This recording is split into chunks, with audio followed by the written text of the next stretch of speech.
Hello students, welcome to BM academy.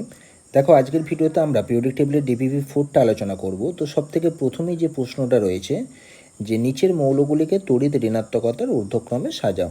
তো আমার এখানে ফ্লোরিন, অক্সিজেন, নাইট্রোজেন, কার্বন এবং সিলিকন রয়েছে। তো আমরা জানি ইলেকট্রোনেগেটিভিটির যে অর্ডার আমরা আগেও পড়েছি এবং ভিডিওতেও আলোচনা করেছি, সেটা হচ্ছে ফোন F > O N, এটা মনে রাখবো, সমান CBI অর্থাৎ chlorine bromine iodine, ISC I সমান S সমান C, আচ্ছা, PH P সমান H, এটা আমরা খেয়াল রাখবো। এর মধ্যে আমাদের ম্যাক্সিমাম অ্যান্সার কভার হয়ে যাবে, যাই প্রশ্ন আসুক না কেন। যেমন এখানে দেখো FON আমরা পেয়ে গেলাম, পরপর তিনটে পেয়ে গেলাম। তারপরে আসবে আমাদের কার্বন, সিলিকন এর মধ্যে নেই, তার মানে সিলিকনের বাইরে। তাহলে একদম ভেরি ইজিলি আমরা প্রথমকার অপশানটাকে অ্যান্সার হিসেবে করতে পারি। পরেরটা, প্রথম আয়নীভবন এনথালপি মানে আয়নীভবন বিভব মানে আয়নীভবন শক্তি, যেটাকে আমরা IP বলে থাকি, IE বলে থাকি, সেটাকে ঊর্ধ্বক্রমে সাজাতে বলেছে। তো বাঁ দিক থেকে ডান দিকে আমরা জানি যে বাড়ে, কিন্তু কিছু ব্যতিক্রম দেখা যায়। যেমন লিথিয়ামের পরে বেরিলিয়াম হওয়ার কথা ছিল, কিন্তু আমাদের বেরিলিয়ামটা বোরনটাকে ছাপিয়ে চলে যায়। আচ্ছা, তারপরে কি হয়? কার্বন হয়। তারপরে মানে আমাদের এখানে হওয়া উচিত ছিল অক্সিজেন, তারপরে নাইট্রোজেন। তো নাইট্রোজেন আমার অপশানে নেই, তাহলে আমি এখানে কি করব? নাইট্রোজেনটাকে লিখবো। তাহলে কোন অপশানটা? 2-এর অপশানটা। তাহলে জাস্ট এই বেরিলিয়াম এবং বোরনের মধ্যে আমাদের একটা ইন্টারচেঞ্জ দেখা যায়, আর এরপরে নাইট্রোজেন আর অক্সিজেনের মধ্যে একটা ইন্টারচেঞ্জ দেখা যায়, কিন্তু অক্সিজেনটা যেহেতু আমার অপশানে নেই, তাই আমার এখানে এই বিয়ের অপশানটা হলো। না হলে আমাদেরকে এখানটাতে অক্সিজেন করে, তারপরে নাইট্রোজেনটাকে করে, তারপর আমাদেরকে এখানটাতে ফ্লোরিনটাকে করতে হতো। ঠিক আছে, এখানে আমাদের ফ্লোরিন করতে হতো, তারপরে অবশেষে নিয়ন করতে হতো।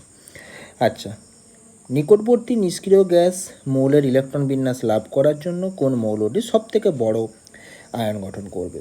তাহলে আমরা একবার দেখে নিই। এদের ইলেকট্রন সংখ্যা হচ্ছে 9, এর 7, এর 11, এর হচ্ছে 8। নিকটবর্তী নিষ্ক্রিয় মৌল হচ্ছে নিয়ন, যার ইলেকট্রন সংখ্যা হচ্ছে 10। 10 হতে গেলে ওটা O2 মাইনাসে পরিণত হবে, Fটা F মাইনাসে পরিণত হবে, N3 মাইনাসে পরিণত হবে, Na প্লাসে পরিণত হবে।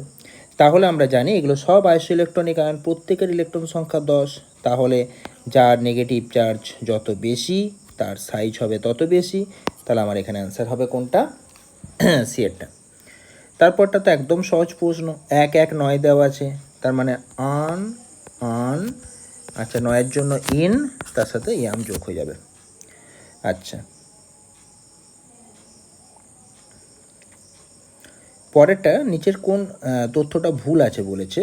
তো প্রথম অপশানটাতে দেখো যে জিনিসটা দেওয়া আছে, আমাদের পিকেএ ভ্যালু দেওয়া আছে। তো অ্যাকচুয়ালি পিকেএ জিনিসটা কি আমরা আগে প্রথমে লিখি। পিকেএ সমান -log of KA, বেসটা কত? 10। একটা জিনিস খেয়াল রাখবে, KA ভ্যালু যত বাড়বে অ্যাসিডিটি তত বাড়ে, আর পিকেএ ভ্যালু যত কম হবে অ্যাসিডিটি তত বাড়বে। ঠিক আছে, উল্টোভাবে বললে পিকেএ ভ্যালুর সাথে অ্যাসিডিটির সম্পর্কটাই ব্যস্তানুপাতিক।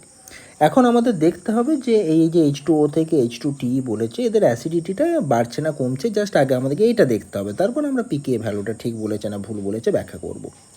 তো আমাদের এই যে মৌলগুলো রয়েছে, যৌগগুলো H2O, H2S, H2AC, H2T, এই চারটে রয়েছে।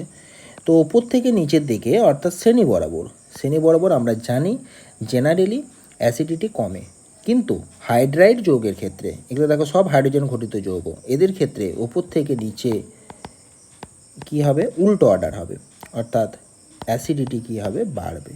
ক্লিয়ার? তাহলে ওপর থেকে নিচে যদি অ্যাসিডিটি বাড়ে, তাহলে পিকেএ ভ্যালুটা কি হবে? ক্রমশ কমবে, অর্থাৎ পিকেএ ভ্যালু হবে H2ওর ক্ষেত্রে হাইয়েস্ট, তার থেকে কম হবে H2S, তার থেকে কম হবে H2AC, তার থেকে কম হবে H2T, পিকেএ ভ্যালুর অর্ডার। তাহলে আমাদের এখানে যেটা বলেছে পিকেএ ভ্যালুর অর্ডারটা ক্রমশ ওপর থেকে নিচে বেড়ে যাবে বলেছে, কিন্তু ওপর থেকে নিচে তো অ্যাসিডিটি বাড়বে, ওপর থেকে নিচে তো পিকেএ ভ্যালুটা কমবে। তাহলে আমার এখানে নিশ্চয়ই এটা ক্রমবর্ধমান, নিশ্চয়ই এটা হবে না, এটা আমার হবে ক্রম হ্রাসমান হবে অ্যাকচুয়ালি। তাহলে এটা আমার ভুল দেওয়া আছে, তাহলে আমার এটাই অ্যান্সার দাঁড়িয়ে গেল।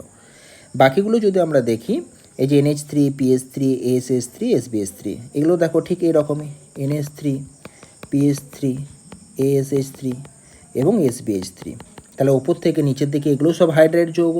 হাইড্রেট যৌগ হওয়ার কারণে এরাও কী হবে, অ্যাসিডিটি ওপর থেকে নিচে বাড়বে। তাহলে ক্রমবর্ধমান আম্লিক চরিত্র বলেছে, ঠিকই আছে, কোনো অসুবিধা নেই। তারপরেরটা কী আছে, CO2, SiO2, SnO2 এবং PbO2। জারণ ক্ষমতা আমরা জানি জেনারেলি ওপর থেকে নিচে কমে, কিন্তু এখানেও ব্যতিক্রম।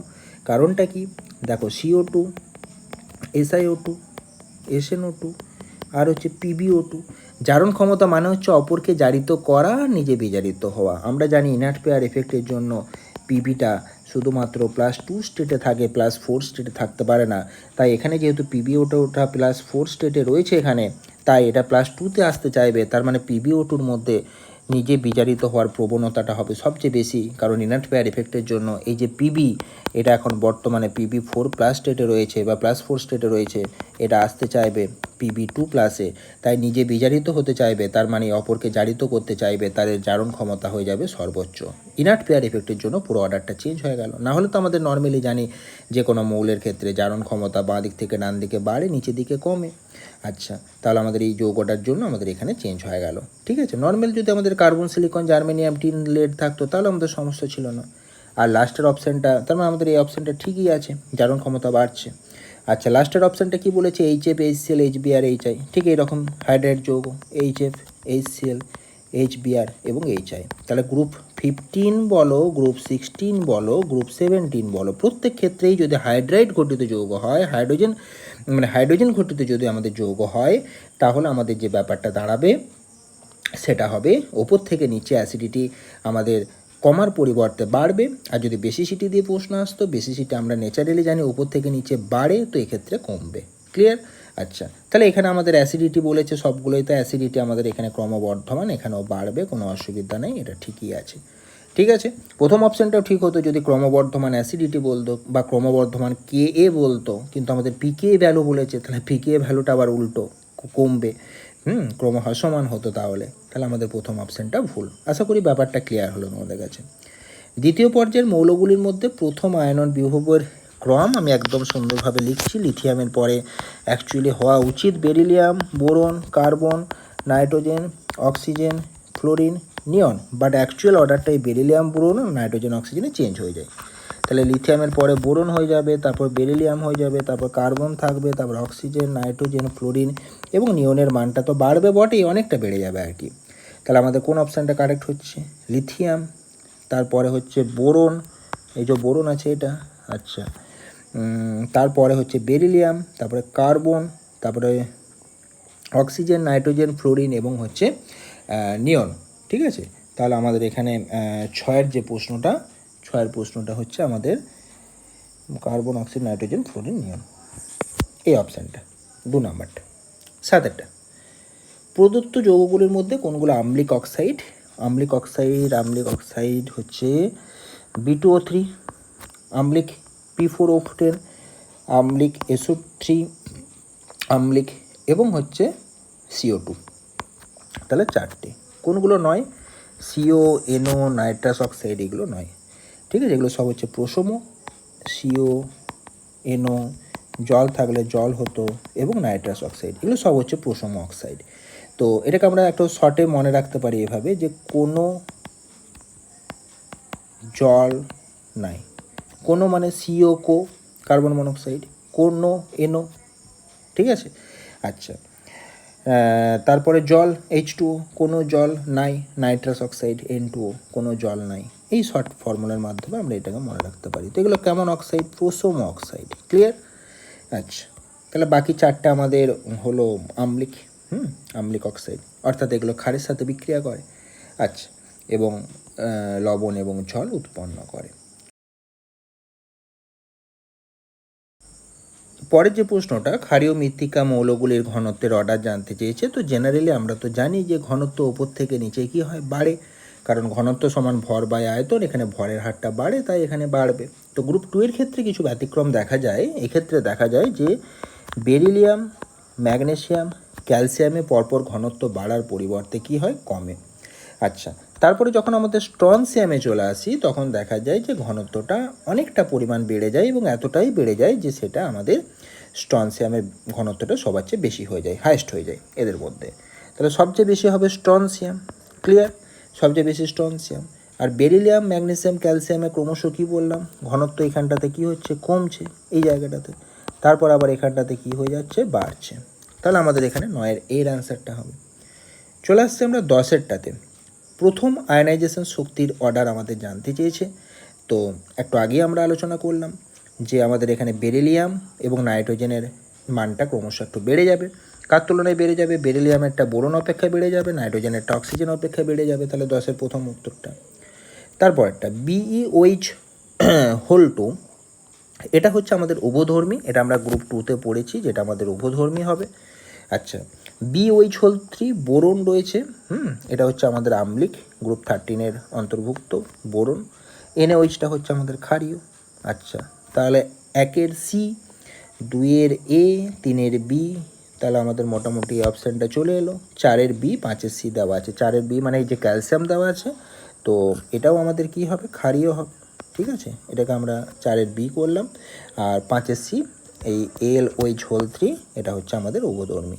ঠিক আছে, 4-এর B, 5-এর C, তাহলে পুরোটা কমপ্লিট হয়ে গেল। আচ্ছা, তো পরের প্রশ্নতে চলে আসছি আমরা। একটি মৌলের পরপর 5টা আয়নাইজেশন এনার্জি দেওয়া আছে, 800, 2427, 3658, 25,024। তো আমরা জানি যে I1 অপেক্ষা I2 বেশি হয়, I2 অপেক্ষা I3 বেশি হয়, I3 অপেক্ষা I4 বেশি হয়। কিন্তু এখানে আমরা লক্ষ্য করছি I4-এর মানটা এক্সেপশনালি বেড়ে গেছে। দেখো, প্রথমটাতে 3 গুণ বেড়েছে, এখান থেকে এখানে যখন এসেছে, এখান থেকে এসেছে ডবলও হয়নি, বাট এখান থেকে এখানে যখন এসেছে প্রায় 8 গুণ বা 8 গুণ বেড়ে গেছে, 7-8 গুণ বেড়ে গেছে।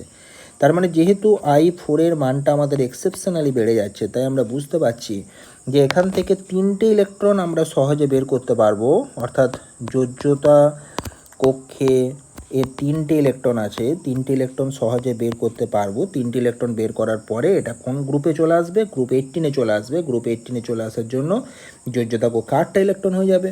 ফলে তারপরের ইলেকট্রনটাকে, 4 নম্বর ইলেকট্রনটাকে আমরা কোনোভাবে বের করতে পারবো না, বের করলে প্রচুর শক্তি লাগবে। তাই আমাদের I4-এর মানটা এক্সেপশনালি এখানে হাই হয়ে গেছে। তার মানে আমাদের যোজ্যতা কক্ষের ইলেকট্রনের সংখ্যা কটা হবে? 3টে হবে। যেহেতু I4টা হাইয়েস্ট, I4 যেহেতু এরকম এক্সেপশনালি হাই, তাই এক্ষেত্রে যোজ্যতা কক্ষে 3টে ইলেকট্রন হলো। যদি আমাদের I3টা এক্সেপশনালি হাই হতো, তাহলে আমাদের যোজ্যতা কক্ষে 2টো ইলেকট্রন হতো। যদি আমাদের I2টা এক্সেপশনালি হাই হতো, তাহলে যোজ্যতা কক্ষে 1 ইলেকট্রন হতো। তার মানে I2, এটার ক্ষেত্রে আমাদের যদি গ্রুপ বলতাম, এটা গ্রুপ 1 এর এলিমেন্ট হতো, এটা গ্রুপ 2 এর এলিমেন্ট। আর এই যে কোশ্চেনটা 3টে ইলেকট্রন আছে যোজ্যতা কক্ষে, তার মানে আমরা এটাকে গ্রুপ 13-এর এলিমেন্ট বলে ট্রিট করতে পারি। বেশ, নিচের কোনটির পারমাণবিক ব্যাসার্ধ, নিচের কোনটির পারমাণবিক ব্যাসার্ধ আমাদের Ag এর পারমাণবিক ব্যাসার্ধের সাথে সমান? তাহলে আমরা এখানে জানি কপার, সিলভার, গোল্ড, একটু আগে কোশ্চেনটা আলোচনা হলো। এইখানটাতে ল্যান্থানয়েড কন্ডাকশনের জন্য এই জিনিসটা ঘটে। শুধুমাত্র এটা নয়, গ্রুপ 4 থেকে শুরু করে গ্রুপ 12 পর্যন্ত 5 নাম্বার এবং 6 নাম্বার যে মৌলগুলো রয়েছে, মানে 4D সিরিজ আর 5D সিরিজের মধ্যে, তাদের মধ্যে এই ব্যাপারটা দেখা যায় ল্যান্থানয়েড সংকোচনের জন্য। পরেরটা দেখো, ইলেকট্রন গ্রহণ এনথালপি বলেছে। ইলেকট্রন গ্রহণ এনথালপি আমরা জানি যে ফ্লোরিন, ক্লোরিন, ব্রোমিন, আয়োডিনের পরপর বলে দিয়েছে আর কি। তো আমাদের Clটা হায়েস্ট হবে, তার মানে 2 নাম্বারটাকে হায়েস্ট খুঁজতে হবে, 1-এর থেকে 2টাকে বেশি হতে হবে এবং হায়েস্ট হতে হবে। তাহলে সেরকম অপশান আমার দেখো কোনটা রয়েছে, সেরকম অপশান আমাদের একমাত্র প্রথমটা রয়েছে, যে এটা হচ্ছে হায়েস্ট, এটাকে আমি 1 নাম্বার বলে ট্রিট করলাম, অর্থাৎ এটা হচ্ছে আমার ক্লোরিন। আচ্ছা, তারপরে ফ্লোরিন হবে, সেকেন্ড হায়েস্ট ফ্লোরিন, তার মানে এটা হচ্ছে আমার ফ্লোরিন, তারপরে থার্ড হায়েস্ট ব্রোমিন, তারপরে ফোর্থ হায়েস্ট আয়োডিন। তাহলে আমার অর্ডারটা এরকম Cl, F, Br, I। Clear? তাহলে আমাদের এখানে প্রথম অপশানটা হলো। মাইনাস ভ্যালুটা জাস্ট বোঝাচ্ছে যে ইলেকট্রন রিলিজ হচ্ছে, that is the process is exothermic in all the case. ঠিক আছে, অর্থাৎ এখানে এনার্জি রিলিজ হচ্ছে, এক্সোথার্মিক, তাপমোচী, তাপ উৎপাদক। পরেরটা, আইসো ইলেকট্রনীয় যে সমস্ত আয়নগুলো রয়েছে, তাদের আকার কিসের দ্বারা প্রভাবিত হয়? নিউক্লিয়াস চার্জের দ্বারা। কারণ এখানে প্রত্যেকটা ক্ষেত্রে 18টা করে ইলেকট্রন, 18টা করে ইলেকট্রন, মানে বহিস্থ কক্ষের ইলেকট্রনের ব্যাপারটা আমার এখানে কনক্লুশনে আসবে না। আচ্ছা, প্রত্যেকটা ক্ষেত্রে 18টা ইলেকট্রন মানে আমার N বা L এর মানটা ফিক্সড হয়ে যাচ্ছে, কোনো ব্যাপার নেই। কিন্তু কার্যকরী নিউক্লিয় আধানের মানটা বেশি হবে, কারণ প্রথমটার ক্ষেত্রে প্রোটন সংখ্যা 17, তারপরেরটা 18, তারপরেরটা 20। যার ক্ষেত্রে প্রোটন সংখ্যা বেশি, তাদের ক্ষেত্রে বহিস্থকক্ষে নিউক্লিয়াসের প্রতি আকর্ষণটা বেশি, আকর্ষণটা যদি বেশি হয় কার্যকরী নিউক্লিয় আধানটা বেশি হবে, কার্যকরী নিউক্লিয় আধান যদি বেশি হয় তার আকারটা কম হবে বা আকারটা ছোট হবে, এই হচ্ছে ব্যাপার। একটি বায়বীয় মিশ্রণের মধ্যে হিলিয়াম, নিয়ন, আর্গন এবং ক্রিপ্টন আছে। এই মিশ্রণের মধ্য দিয়ে আর্গনকে আয়নিত করতে পারে, আর্গনকে আয়নিত করতে পারে এরকম কম্পাঙ্কের ফোটন পাঠানো হলো। কে কে রয়েছে আমার? হিলিয়াম রয়েছে, নিয়ন রয়েছে, আর্গন রয়েছে এবং ক্রিপ্টন রয়েছে। তাহলে আয়নাইজেশন এনার্জির মান ওপর থেকে নিচে আয়নাইজেশন এনার্জি কী হয়? কমবে, এটা আমরা জানি। আচ্ছা, তাহলে সবথেকে বেশি আয়নাইজেশন এনার্জি হচ্ছে হিলিয়ামের, তারপরে হচ্ছে নিয়ন, তারপরে আর্গন, তারপরে হচ্ছে ক্রিপ্টন। তাহলে আমরা এমন বাইরে থেকে ফোটন দিয়ে শক্তি পাঠালাম যেটা আর্গনকে আয়নাইজ করতে পারছে। তাহলে আর্গনের থেকে তো ক্রিপ্টনের আয়নাইজেশন এনার্জি আরও কম। তাহলে যে আর্গনকে আয়নাইজ করতে পারবে সে নিশ্চয়ই ক্রিপ্টনকেও আয়নাইজ করতে পারবে। দ্যাট ইজ দ্য অ্যান্সার হবে আমাদের আর্গন প্লাস আর কে আর প্লাস, মানে এই আয়নগুলো আমাদের মিশ্রণের মধ্যে তার মানে থাকবে। হিলিয়াম প্লাস আর নিয়ন প্লাসটা থাকবে না, কারণ ওরা আয়নিত হয়নি। কোশ্চেনে যদি আমাকে বলতো যে হিলিয়ামকে আর্গন না বলে হিলিয়ামকে আয়নিত করতে পারে, তাহলে আমাদের হিলিয়ামও থাকতো, নিয়নও থাকতো, আর্গনও থাকতো, ক্রিপ্টনও থাকতো। ব্যাপারটা বোঝা গেল? বেশ। ইলেকট্রন আসক্তির সঠিক ক্রম। ইলেকট্রন আসক্তি সালফার অক্সিজেনের থেকে বেশি, আবার ফ্লোরিন অপেক্ষা বেশি, তাহলে এই অপশানটা। আচ্ছা, 5.75 মিলিগ্রাম সোডিয়াম বাষ্পকে আয়নে রূপান্তরিত করা হলো। আয়নাইজেশন এনার্জির মানটা দিয়ে দেওয়া আছে। আচ্ছা, পারমাণবিক গুরুত্ব দিয়ে দেওয়া আছে। এই রূপান্তরণের জন্য আমাদের শক্তির যে মানটা, সেই শক্তির মানটা আমাদের কত কিলো জুল আমাদের জানতে চেয়েছে। পার মোল দেওয়া আছে, আমাদের টোটালটা জানতে চেয়েছে। তাহলে কত মোল সোডিয়াম বাষ্প আছে আমরা বের করে নিই। তাহলে সোডিয়াম বাষ্পর মোল সংখ্যা বের করার জন্য আমাদের যে সূত্রটা আর কি, মোল সংখ্যা কত মোল আছে, সেই সূত্রটা হচ্ছে মোল সংখ্যা এন সমান W/m, প্রদত্ত ওজন বাই আণবিক ওজন। প্রদত্ত ওজন কত দেওয়া আছে? 5.75 মিলিগ্রাম, এটাকে গ্রামে কনভার্ট করলে 10⁻³ দিয়ে গুণ করলাম। আচ্ছা, আণবিক ওজন কত দেওয়া আছে বা পারমাণবিক ওজন এখানে কত দেওয়া আছে, যেহেতু এটা পরমাণুর কথা বলছে 23, তাহলে এইটা হয়ে গেল আমাদের মোল সংখ্যা। ঠিক আছে, এত মোল। তাহলে এইটাকে যখন আমরা মানে কেজি পার মোল আয়নাইজেশন এনার্জি দিয়ে গুণ করব, তাহলে আমরা রূপান্তরণের জন্য প্রয়োজনীয় শক্তির ভ্যালুটা পেয়ে যাব। তাহলে আমাদের এখানে টোটাল যে শক্তির মানটা হবে, এনার্জির মানটা হবে 5.75 ইন্টু 10⁻³ বাই হচ্ছে 23 ইন্টু 490। তাহলে এটাকে কাটাকাটি করলে আমাদের যে ভ্যালুটা আসবে সেটা হচ্ছে 0.1225 কিলো জুল। ঠিক আছে, কারণ এখানে মোল ইনভার্স আছে আর এখানে আমরা মোল বের করলাম, মোলটা কেটে যাবে মোল ইনভার্সের সাথে, তাহলে কিলো জুল পড়ে থাকবে। আচ্ছা, ক্লিয়ার হলো ব্যাপারটা। নিম্নলিখিত মৌলগুলির দ্বিতীয় আয়নাইজেশন শক্তির পর্যায়ক্রম আমাদের অর্ডার জানতে চেয়েছে। কি কি আছে আমার এখানে? জিঙ্ক, ক্যাডমিয়াম এবং মার্কারি আছে। Zinc, cadmium, mercury. ঠিক আছে, তো জিঙ্কটার ক্ষেত্রে যখন আমাদের দ্বিতীয় আয়নাইজেশন শক্তি বানাবো মানে দেওয়ার পর, তাহলে আমাদের জিঙ্কটা Zn2+ পরিণত হবে, এটা ক্যাডমিয়াম 2+ পরিণত হবে, এটা Hg2+ পরিণত হবে। এখন দেখা যাচ্ছে যে এই যে Zn2+ যখন হবে তার সাইজটা ক্যাডমিয়াম 2+ থেকে সাইজটা ছোট হবে। সাইজ ছোট হলে বহিস্থকক্ষের ইলেকট্রনের প্রতি নিউক্লিয়াসের আকর্ষণ বলটা বাড়বে, ফলে এফেক্টিভ নিউক্লিয়াসের চার্জের মানটা বাড়বে। তাই আমাদের এক্ষেত্রে দেখা যাবে যে Zn+কে যখন আমরা Zn2+ পরিণত করব, তখন সেখান থেকে ইলেকট্রনটাকে বের করতে, ঠিক আছে, অর্থাৎ Zn+ থেকে Zn2+ করতে আমাদের যে দ্বিতীয় আয়নাইজেশন শক্তি লাগবে তার মানটা ক্যাডমিয়াম প্লাস থেকে যখন ক্যাডমিয়াম 2+ করব তার থেকে বেশি হবে। তাহলে আমাদের Zn > ক্যাডমিয়াম, এটা আমরা এখান থেকে পেলাম। আবার ক্যাডমিয়াম আর মার্কারির মধ্যে যখন তুলনা করব, তখন আমাদের মার্কারির ক্ষেত্রে দেখা যাবে যে এখানে ইলেকট্রনটা 4f অরবিটালে প্রবেশ করে আছে। 4f অরবিটালে প্রবেশ করা মানে সেখানে স্ক্রিনিং এফেক্টের ব্যাপার আসবে। স্ক্রিনিং এফেক্ট বা আবরণী প্রভাব 4f-এর কম, তাই এক্ষেত্রে আবার দেখা যাবে যে মার্কারি থেকেও ইলেকট্রনটাকে বের করতে গেলে আমার বেশি শক্তি লাগবে। তাহলে আমাদের এখানে যে ভ্যালুটা দাঁড়াবে যে জিঙ্কের থেকে ক্যাডমিয়াম বেশি, আবার মার্কারির মানটা ক্যাডমিয়াম থেকে বেশি, তাহলে আমাদের যে অর্ডারটা চলে আসবে সেটা হচ্ছে প্রথম কার্ডটা। আচ্ছা, কার্বন, নাইট্রোজেন এবং অক্সিজেনের প্রথম ইলেকট্রন আসক্তি বলেছে। তো আমরা খুব ভালো করেই জানি যে হাফ ফিল কনফিগারেশনের জন্য নাইট্রোজেনের ইলেকট্রন আসক্তিটা কমে যাবে, তারপরে কার্বন হবে, তারপর অক্সিজেন হবে। তার মানে আমাদের 20 কোন অপশানটা হবে? 20 বিয়েরটা। ঠিক আছে, তো আজকের ভিডিওটা মোটামুটি এতটাই। পরের ভিডিওতে আমরা আবার বাকি প্রশ্নগুলো নিয়ে আলোচনা করব। ওকে, থ্যাংক ইউ।